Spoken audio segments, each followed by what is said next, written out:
qo'lingizdan nima yaxshilik keladi, yaxshilik qiling. Nima imkoniyat sizga Alloh bergan bo'lsa, buni shunday tushuningki,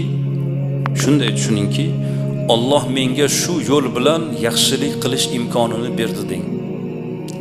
Sizga Alloh davlat eshigini ochgan bo'lsa, moli davlatingiz ko'paygan bo'lsa, Alloh menga moliyaviy jihatdan yaxshilik qilish imkonini berdi deng. Kimgadir Alloh mansab bergan bo'lsa, men mansabim bilan, martabam bilan odamlarga yaxshilik qilish imkonimni berdi. Kimgadir ilm bergan bo'lsa, ilmim bilan, kimgadir quvvat bergan bo'lsa, o'sha kuchim, quvvatim bilan. Odamlardan qaysi jihatdan bir oz ustunligimiz bo'lsa, uni biz yaxshilik yo'liga sarflaylik.